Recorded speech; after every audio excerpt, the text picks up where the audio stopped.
Hello, everybody. Terrell here, Big Gold Belt Media. How you ladies doing today? Good. Great, thank you. And I am here with April, Kazua, and Vera. Vera, who's the director, Kazua is the producer, and April, who is an actress in this movie. I got to say, and congratulations on getting your movie in Tribeca Fest 2024. Was definitely, this is the first movie I actually watched, a part of Tribeca. Oh, wow. And Wow. I feel like I've been almost blindly like just watching movies that I normally wouldn't grasp towards, and I got to say this definitely did not disappoint. You guys did a phenomenal job with this movie. Thank you. You know, with Bitterroot. Let me just make sure I get that Bitterroot. Like I said, I didn't watch any trailers. I didn't know what to expect. And I see like we're following this family. We're following Lou, who's just going through it. You know what I mean? Like who's dealing with you know, a bit of depression, where, you know, not to say like more so in like just men in general, it's just something that we just work our way through. We just ignore until it becomes a problem. And this is a movie that's kind of dealing with that and trying to, you know, all the stuff that he has going on. Of course, dealing with the pressures of family. For you, Vera, directing this movie, what was the angle that you wanted to like? Because I see the way it's filmed, where it's a lot of kind of scenes where we get like a lot of close shots of Lou, where we want to see like his expression, and we also get a lot of like outside shots, just kind of seeing like the wilderness too. Was there anything behind that? Why it was kind of shot that way? Yeah. It's you know, something that I talked about a lot with the cinematographer Kijin Kim, who's also a producer on the project. Was about, you know, the relationship between the characters and the space that they're in, right? And how the camera could kind of communicate something, you know, very subtly about their emotional state in combination with those things. So those close-ups, right? They're kind of, and the tight sort of closed compositions are kind of pointing to when the character's feeling trapped, confined. You know, and a lot of that is in like the domestic spaces of the house. You know, we have the, like strong vertical lines and kind of, you know, helping to tell the story of just what the person's going through, right? And then we have these expansion, this sort of compression, and then the release, like you're noticing of the landscapes, right? Where people can breathe, where people can move. Where there's more sort of autonomy, right? So those are some of the things that we were thinking about in creating these images.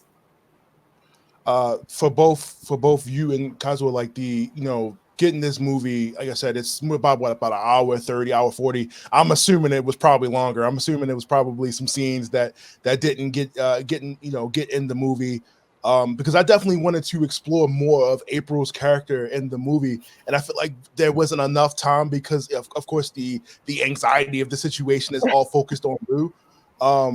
And was there, and I know a lot of this movie is just dealing with pressure of family, dealing with expectations for the most part, and, you know, feeling like, you have to live your life a certain way, basically. And, you know, we have the backdrop, we have this Asian family where we know a lot of Asian cultures, you know, they want you to get married, especially, you know, your mom wants you to feel a place of safety, and we see like that's clearly not where the character Lou is. Was there like a point where you guys really wanted to show a little bit more of kind of that Asian culture, like as far as like the family life and getting married and having kids? Because we see in the movie his sister, they are dating outside the race, where that doesn't seem to be like an issue or anything like that. It just seemed to be, we just want you to be married and find happiness. Was there a point where you guys wanted to explore a little bit more of just of that? Because like I said, it's still more on the table that could have been explored. I was kind of hoping to get more with Lou. I felt like I was like, nah. But well, I'm so glad. Yeah, I mean, I'm so glad you're saying that. I'm so glad you want more, because I mean, the idea with the film, I guess I have two answers, right? And one is that yes, like there was more, you know, there were some, you know, I edited the film, and Yeah. you know, not everything that was in the script, you know, made it onto screen, right? Not everything that we shot was like the script. There's the shoot, there's the film. So things were adjusted for story, for flow, you know, all of that. But you know, there is so much more in here, right? There are all of these experiences that are rich and have their own stories, and you know, the movie's 86 minutes. It, you know, within that, you know, I really decided, okay, this is really Lou's story with his mom, right? Right. And how can we kind of like make that create space within that story so that people can experience the characters, the place, have this thread with April's character through there that kind of builds more connections and creates a sort of a dynamic sense of the themes, right? But the idea has always been, and Melissa can speak to this too, right? Is like that this is, you know, a beginning, right? There's so many more Hmong stories to tell. There's so many more Native stories to tell. And it's so exciting to be like, you know, alive and making films in this time where we're really seeing that happen. So yeah, I don't know. Do either of you want to add anything to this? Yeah. I mean, I can definitely say, like, I think what Bitterroot has given to people is a chance to exist with these character, this family, and with April's character Eddie. And it's not about a fast-paced life. It's not about instant gratification of understanding what the story is or what that is going to lead to and knowing what the conclusion resolution and feeling that. But what it is like it's taking that moment of this current high functioning world right now where we're all like, you know, capital runs everything. Capitalism runs everything, but also electronic devices, everything. We're all isolated in our own way that the Bitterroot has allowed and has gifted people just to like be like, hey, that's a bit long, or wait, I'm awkward with this moment. But really, that's actually the life of people in this story. And it's a reflection of you know, Vera's experience living in Montana. And like, I won't speak for April, she will speak for herself, but for the Hmong Missoula community that I've connected with, like that's something of a pacing that they go with. And so to say like, oh, what more can we give? There's so much more we want to give. And and it's just a matter of like, what can we show for now that there will be more for later? But I think it's a start. I say it's a start because again, like this is not just the Hmong American film or the film from Western US in the, you know, and I hope and then the goal is to have more. But in terms of like Lou's character and what is shown, there's so much more that is not shown that we need to have it. But again, what Vera has stated, it is a story that follows Lou and his mom. And there are things that are very specific to follow Lou as a character, as a Hmong man who lives in Missoula, Montana. There's things that we want to showcase of the community that is going to take so much more. And it's one of the things that is like, are people prepared for it? Because again, they just want to know what it is versus like, let's be with the story. Let's be with this character. Let's be with this family. And that's a different mindset. That's a different way of looking at life. But that's actually like something that is really reflective to the audience right now. Like, where is everybody at? And so that's what I can speak about this. Am I off the mark here by saying like this kind of was a movie focusing on the mental health of this character and where he was? Because to me, like as I was watching it almost felt like it was almost building up to a I guess I say this, like a suicide attempt, like throughout the movie. Like that was the vibe I was getting, like, you know, especially when April's character comes in the movie, I'm like, oh yeah, this is it right here. You know, it's like, I thought she was gonna, you know, get him in the woods. I was like, oh yeah, this is Good one. And like I said, I don't know. Maybe as what I was feeling as I was watching, because I was feeling the pressure of like, okay, him losing the job, his mother on his back about the wife, his friends, getting to a point, of success, and he wasn't, where he needed to be, I guess. And I don't know. Like I said, maybe that if it felt like it was going, but then like you said, that sense of relief where it feels like he figures it out. April, for you, like when your character comes into the movie, I'm not to say like it was built into like a love story, like a love story or anything like that, but it almost felt like he just needed a friend to talk to, like to somebody to be able to talk to without being judged in the movie. And I feel like that's exactly what your character represented. Do you feel like, again, like I said, we wish we had more time with the character, but do you feel like, with the time that you had, that you felt like you were able to, I guess, bring some type of what's the word I'm looking for? Happiness to Lou for the 5 or 10 minutes that over the time that you guys spent through the movie? I think it was, meeting, because there's all these amazing nuances that like in the script and then in the edit, that like people might have missed, where it's like, the prayers and this kind of like all the prayers brought Lou and Eddie together, brought our characters together. And so in a spiritual way that I think was kind of like just underlining. So when you like watch it again, so the kids playing with the snake, my snake tattoo, them praying, me praying. So I don't know if you caught that, but I was praying in I definitely missed it. I definitely missed it. Yeah. So and then that I had sweetgrass that because natives we pray with sweetgrass, we light it and we clean ourselves off with it. And so it's like, so what's interesting is that like our spirits were being called to each other.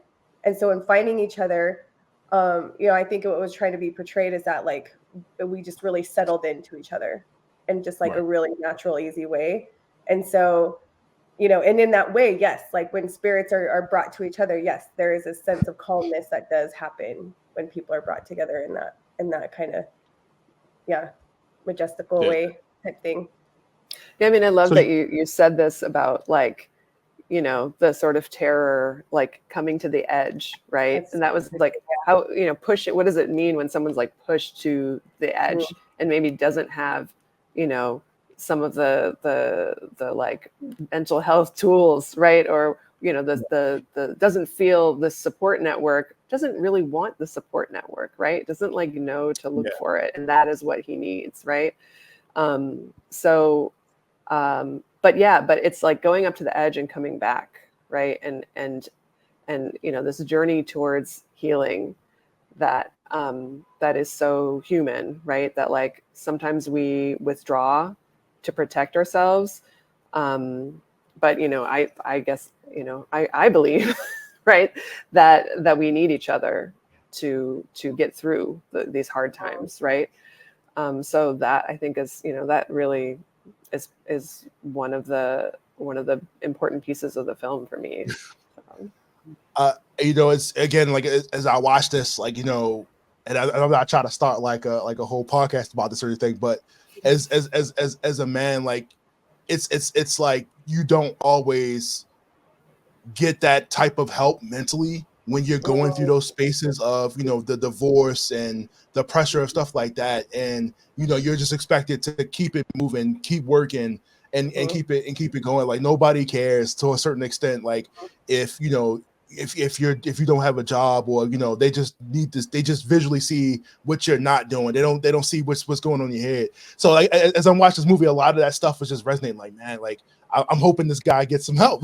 Like, well, I mean, yeah, and like thank you for saying that too, because of course, like it's about the roles that we play and like what kind of pressures are put on us and the expectations, right? So this sense of like, okay, I'm performing this my masculine duty, right? And like what is being expected of me, which is not to like reach out, which is not to like need help, right? It's almost like, not to say it's joked about, but it's not taken as serious. Like, oh yeah, so and so is going through something today. Oh, he'd be all right. You know what I mean? Like he'll be here tomorrow. So I'm glad to see something like this, like really focus on, you know, and we're starting to see more attention going into like, yeah, we're just as important. We're going through stuff too. Like, you know, we can't just keep going to work every day and, you know, taking care of the kids. We need a therapist. We need somebody to help us out. I don't know. I feel like this movie is definitely gonna be so many different conversations. And so many people are gonna have so many different things.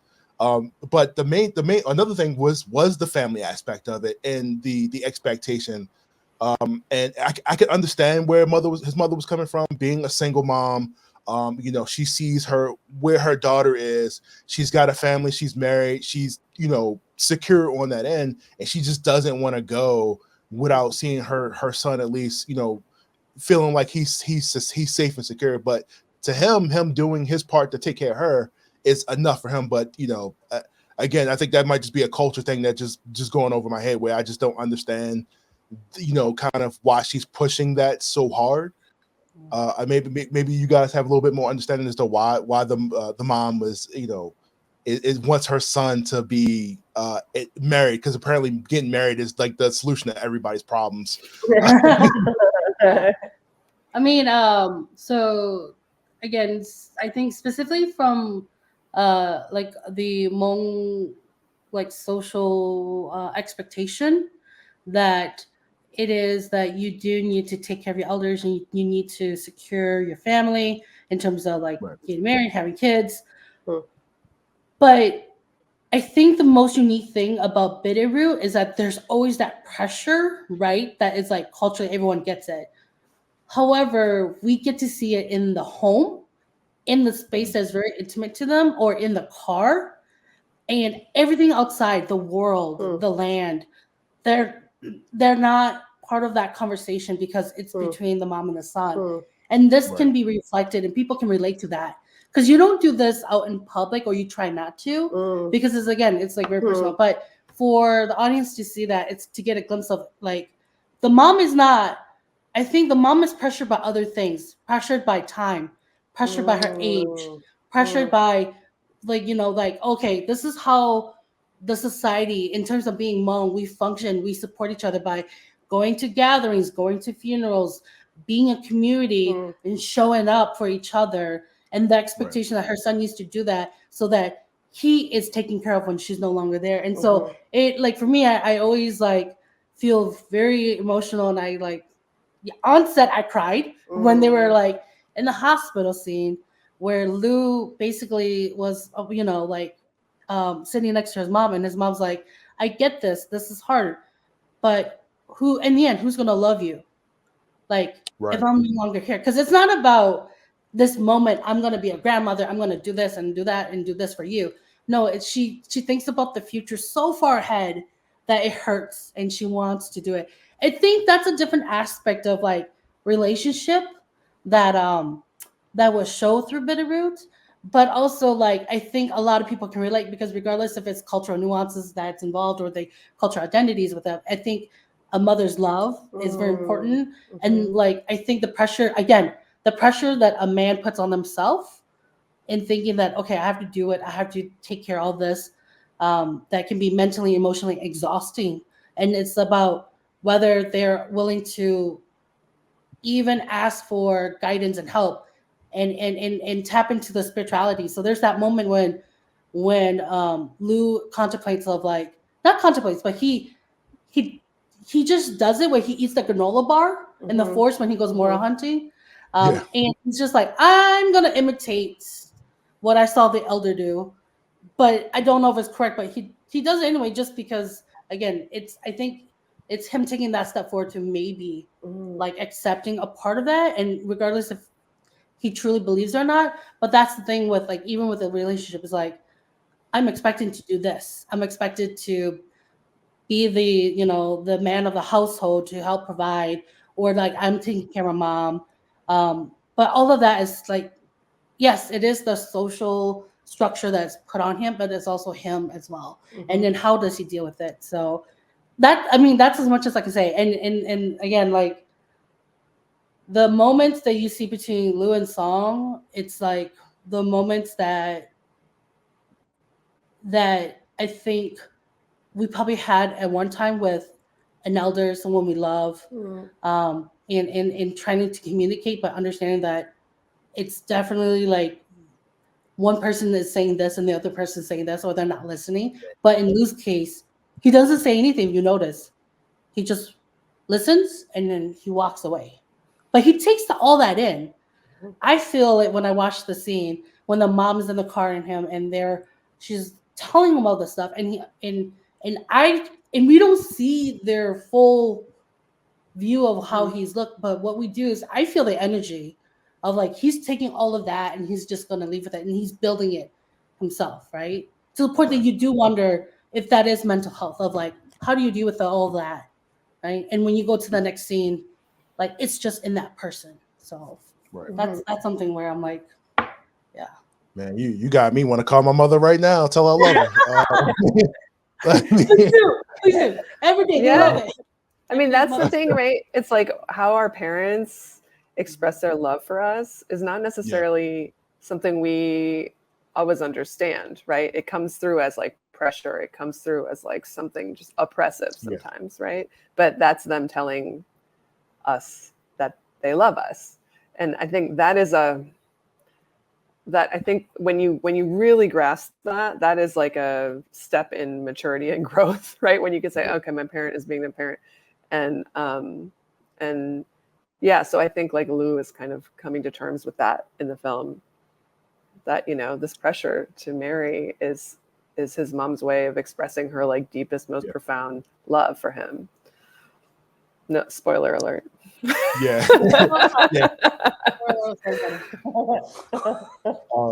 So I'll wind this down. I'll wrap it with this last question: is what is something that you want people going to see this, you know, for Tribeca, that will see the movie in general? What do you want them to take from the movie?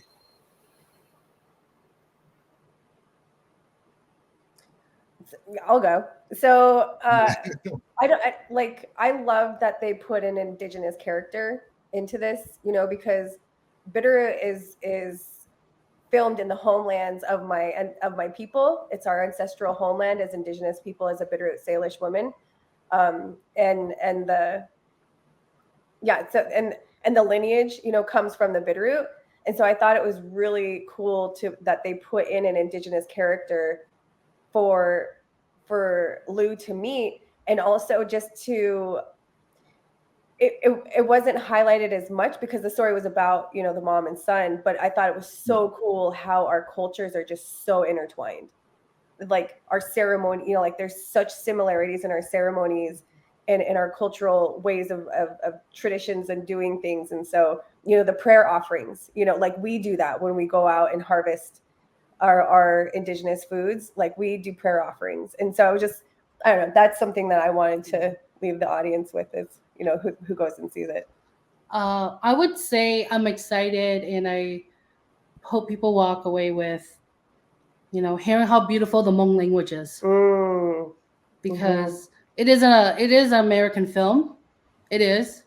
People are born and raised. People who worked on the set are from here, but the language of the Hmong is beautiful. Both the ceremonies and the way that people communicate to each other. So I look forward to people hearing the Hmong tongue, and that you know, that they can, and for those who are Hmong or who know Hmong, like I'm excited for them to hear the language on screen, on the big screen. So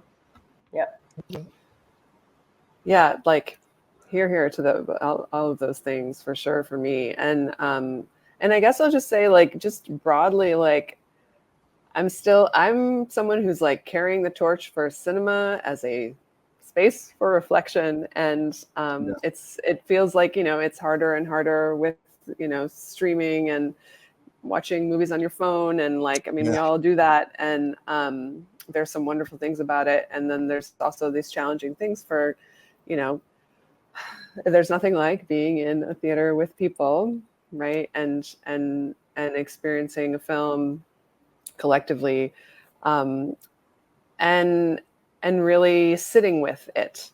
So, I mean, one of the things I really hope for is that this film is something that people will, come out of and continue to reflect on, and that it can kind of, the layers can be uncovered, through that reflection after seeing it. There's a lot in there for me about the things we've been talking about survival, about, community, about healing, right? And we live in some really intense times right now that, I hope that this film is, speaking to. And so that it's sort of, I think that's the best way I can put it. So, yeah. Well, ladies, I really appreciate you for taking the time to do this interview with me today. I absolutely love the movies. You can hear from my questions, like my deep dive. I've spent a lot of time with it, wrote a lot of notes. I've been wanting to talk to you guys all week about it after watching it. Thank you so much. No problem. Like I said, I hope, during Tribeca, everybody really, like I said, they love the movie. I'm hoping you get really positive reviews. Like I said, it's really good. All the actors involved, the producer, all cast involved in making this movie. I really think they did a good job. It's it's to the point. It hits with a message. So, like I said, thank you so much for doing this interview with me today. I really appreciate it. I hope we can do this again for another movie, or maybe this later on. We get a Blu-ray copy. But but thank you so much. Yeah, thank you so much for your time. Yeah. Thank you. Yeah. Have a good rest of your day. See you.